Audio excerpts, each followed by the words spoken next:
Good evening, students. So today we will cover how Maldivian cuisine resume is created. So we have taken one example of a student.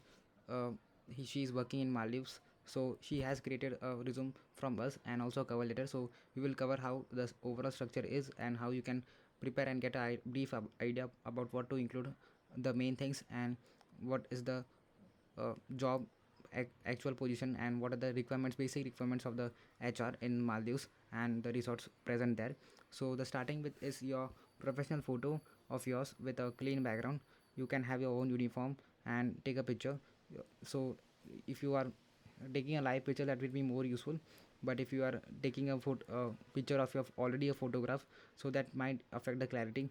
So the first is your name and the position you are working. The next is career objective. So as per the job description and the main cuisines the HR is looking for in a candidate, you can insert the cuisines you are more specialized. So in this case, the candidate was more specialized in the Italian and Japanese cuisine, and also had particular dishes that like sushi and something a strong foundation in Asian cuisine. So if the show see, this is the most specialized USP skills that she was showing off to the HR, that is more specialized in. So the hotel can utilize these skills in her day-to-day job. And then in the left part it is contact section, where you can mention two numbers. One is the alternate one for any optional things if the first number doesn't work. The next is active email ID of yours, and the next is the location. You can mention the job location as well.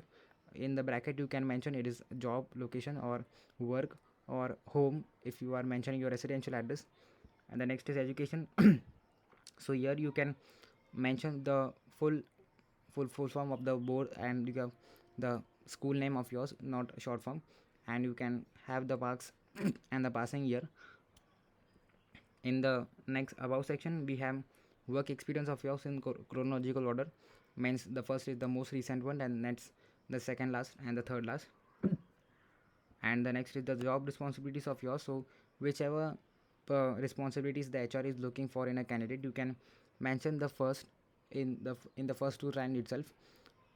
For example, if the HR is more looking in the proficiency in Maldives resort, and if they are looking in more in the non-veg section, you can mention your non-veg skills and the non-veg techniques like tandoor or fish or seafood. If you are more familiar with any foods dishes and you have made a specific dish in more frequently, you can mention that as well here. In the professional skills, you need to mention in detail of the skills that you have acquired from the past experience. If you handle a large bouquet or a large major event like G20 or any other specific to your location, like any particular conference or that, you can mention that the like specifying the dishes of the name, and also uh, the which are the chefs that we have worked before, you can also mention that as well here. In the personal details section, you need to mention your date of birth, marital status, nationality, father's name, and your LinkedIn profile. So a good active LinkedIn profile is recommended for you to have a good impression on the HR.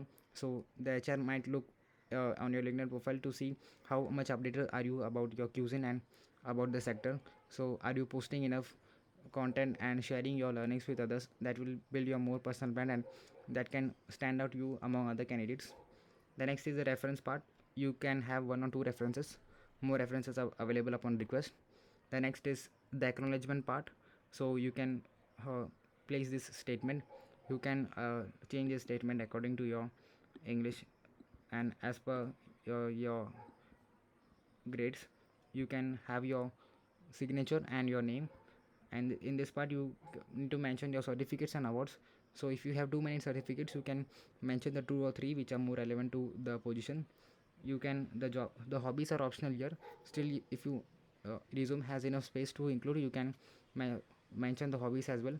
So in the languages part, you need to mention the read, speak, and write, because if you don't know how to read or speak any one language, you need to uh, make it customized. For example, if you just know English to speak and don't know how to write and read, so you can mention 33%.